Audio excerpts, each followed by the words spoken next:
nação? Palpite. Miss Toastmaster.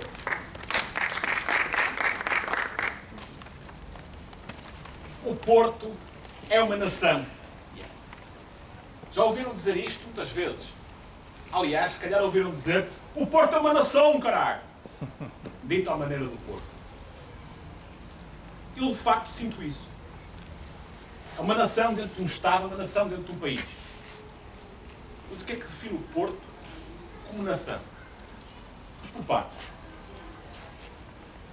O Pedro, na sua introdução, quase que me roubou o meu mote inicial. Mas eu volto a gozar e volto a chamar a atenção. Olhem à vossa volta e vejam bem o jardim onde estão. O equipamento cultural onde estão, onde nós estamos todos hoje aqui. Um jardim que todos os anos se pinta de verde, dependendo das árvores, se pinta de castanho no outono, de amarelos.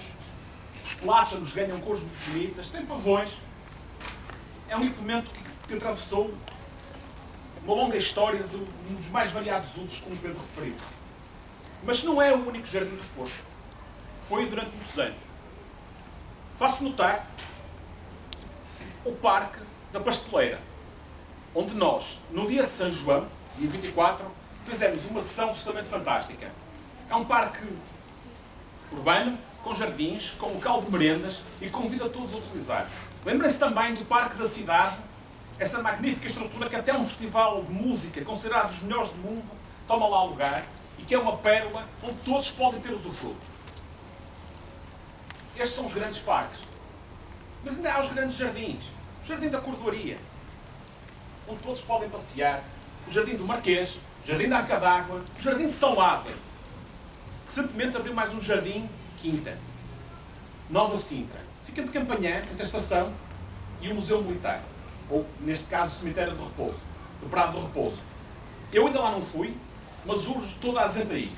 Com isto quero dizer que foi graças à bondade de muitos privados, de muitos proprietários antigos, que ofereceram as suas quintas, os seus lugares, à cidade do Porto, tirando-nos da clausura onde estavam e oferecendo-nos à população.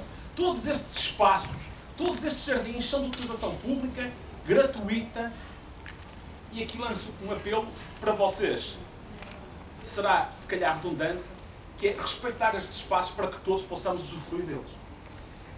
O Porto, acho que com estes jardins todos e estes projetos, esqueci-me até de falar do projeto do Parque Oriental, que vai ter lugar em Campanhã um dia, que eu sei que vai ser feito, acho que é uma afronta chamar ao Porto uma cidade cinzenta e triste. O Porto tem muitas cores. O Porto, se repararem, vão à Ribeira, veem os ocres, veem os amarelos, o vermelho dos telhados, o laranjado, veem o azul dos azulejos das igrejas, como por exemplo a Igreja do Carmo. É um Porto de muitas cores. Um Porto que tem uma arquitetura fantástica e é uma cidade que se tem distinguido pela sua arquitetura, pelos seus arquitetos. O Porto tem 2 prémios Pritzker saídos da mesma escola de arquitetura. Vocês fazem ideia do que é isso? Há poucas universidades no mundo, poucas, sem ser de países extremamente avançados, extremamente tecnológicos desenvolvidos, que tenham 2 prémios Nobel a dar aulas na mesma escola. Pois o Porto tem 2 prémios Pritzker, os prémios Nobel da arquitetura, que dão aulas em arquitetura. É uma das faculdades mais procuradas no Erasmus daquela época. É uma cidade de artes.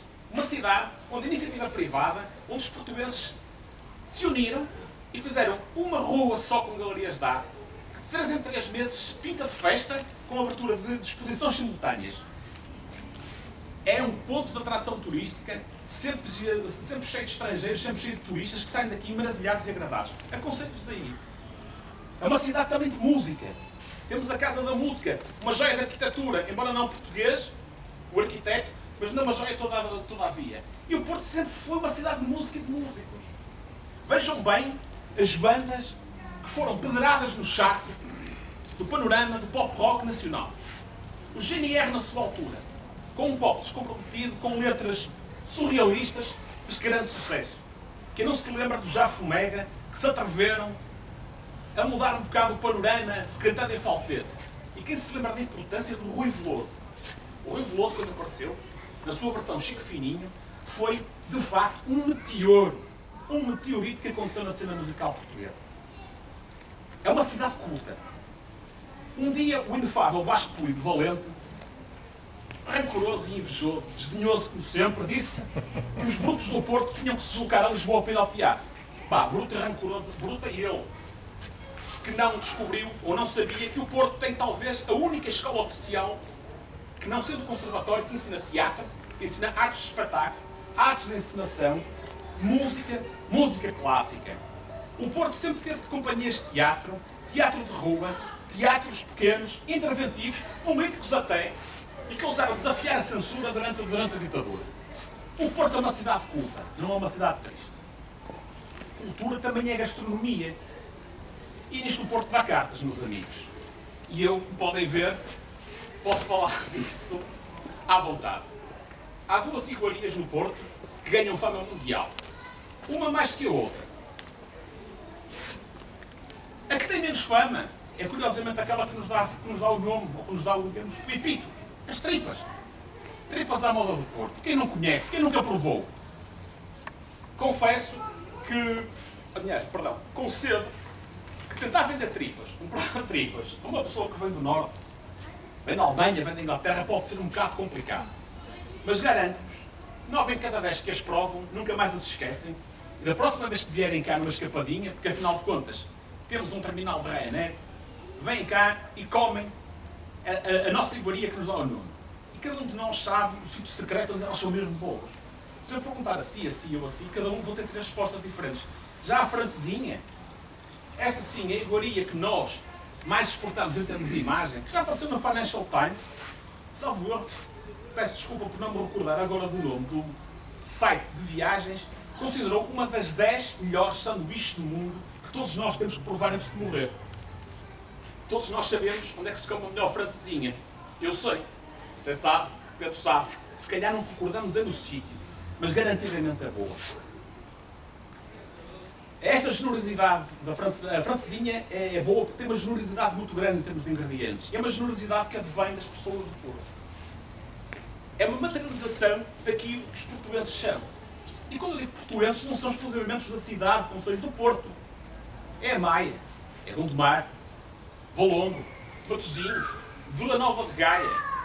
Todos os restantes concelhos desta orla que fazem uma cidade viva com 1,5 milhão, 1.700.000 pessoas. Uma cidade que se está a revelar ao nível do turismo como um polo de atração e que tem tido resposta eficaz e eficiente por parte da iniciativa privada. Porque se não fosse esta, uma cidade conhecida desde tempos imemoriais como uma cidade de empreendedores. Os hostels, os hotéis que por aí têm aparecido e aberto, apenas têm tido, da parte das entidades oficiais, algum beneplácito para dar uma maior expedição à abertura destes novos projetos. E foi vê-los como os hostels rapidamente se colocaram entre os 10 melhores do mundo. Sistematicamente. Convido-vos se calhar a fazer um ir lá para fora, cá dentro, mas cá dentro da cidade, e passar um fim de semana num desses hostels com toda essa atividade. E tudo isto são elementos que colam as pessoas do Porto. Mas falta-me aqui falar de uma coisa. Falta falar do vinho do Porto. Falta falar de outra coisa, do Rio Douro. Falta falar da nossa praia, da nossa costa, do nosso peixe. Falta falar de tanta coisa. O vinho do Porto é conhecido. Nós somos a porta de entrada para um dos lugares mais fantásticos da humanidade, que é o Val de Douro. Quem não o conhece, que vá vê-lo. Eu passo lá várias vezes por ano e nunca cesso de maravilhar. As caves do vinho do Porto são locais fantásticos, cheios de história e uma história viva que se reinventa a cada passo. Isto é importante o que eu estou a dizer. O Porto sofreu bastante o abalo da crise económica dos últimos anos. Sofreu, se calhar, até um certo abandono de alguma elite política que, mudando-se para Lisboa, esquece aqui as suas raízes. Mas o Porto está a revelar uma capacidade extraordinária de reação. Esta cola, o Porto, esmifra-se, reage e torna-se invivo. E esta vontade, todas estas coisas que eu falei, toda esta cultura, toda esta identidade, faz com que, de facto, todos nós aqui no Porto nos sintamos como uma nação. E por isso eu espero que vocês se sintam também, assim como eu, o Porto é uma nação, carago!